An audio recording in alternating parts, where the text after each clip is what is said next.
चालबाज ड्रामे की आने वाली किस्त में घर का माहौल एक बार फिर हिल जाएगा, क्योंकि रोहान आखिरकार वो सब कुछ कह देगा जो इतने उरसे से उसके दिल में दबाया हुआ था। वो अपनी भाभी के सामने खुलकर खड़ा होगा, आवाज उठाएगा और इसी जिद में अपने वालिद का थप्पड़ भी खाएगा। अब तक आपने देखा कि आइजा बड़ी कामयाबी से असद को ऐशल के वालिद के साथ पार्टनरशिप खत्म करने के लिए मना चुकी है।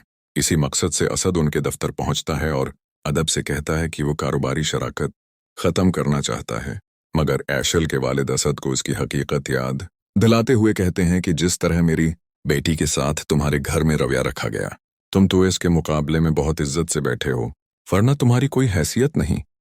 असद अपनी बेइज्जती बर्दाश्त नहीं कर पाता और गुस्से से जवाब देता है, मगर हालात उसके हाथ से निकल चुके होते हैं। इधर आशिर अपने जोर बाजू पर खड़ा होने की कोशिश कर रहा है।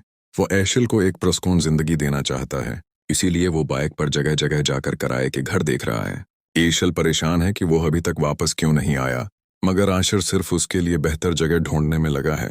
घर में दूसरी तरफ आइजा अपने ताया अबू को दवाई देने आती है और देखती है कि रूहान उनका बीपी चेक कर रहा है और दवा भी थमा रहा है।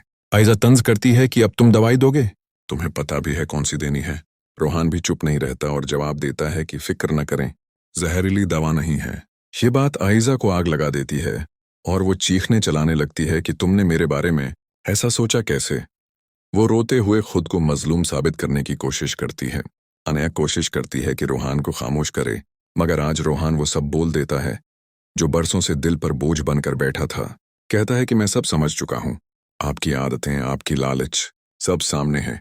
अब्द साहब हैरान परेशान एक लफ्ज तक नहीं बोल पाते और गुस्से में आकर रूहान को एक जोरदार थप्पड़ मार देते हैं। आइजा कमरे में रोते हुए खुद को मकीद कर लेती है और कहती है कि असद आएगा तो सब सच्चाई अपने हिसाब से पेश करूंगी, उसे खूब भड़काऊंगी। वो आशर को भी कसूरवार ठहराती है कि पहले वो मुझे रसवा कर गया और अब रूहान भी इसी के कहने पर चल रहा है। अनया ये सब देखकर खौफजदा है। उसे डर है कि कहीं आइजा हमें भी उसी तरह घर से न निकलवा दे जैसे उसने ईशल और आशर को मजबूर किया। उसे इस बात की फिक्र है कि असद भाई रूहान के साथ क्या रवैया अख्तियार करेंगे।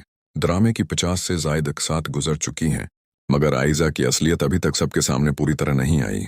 लगता है कि सच खुलने में अभी मजीद वक्त लगेगा और कहानी कुछ और घुमाव डालेगी।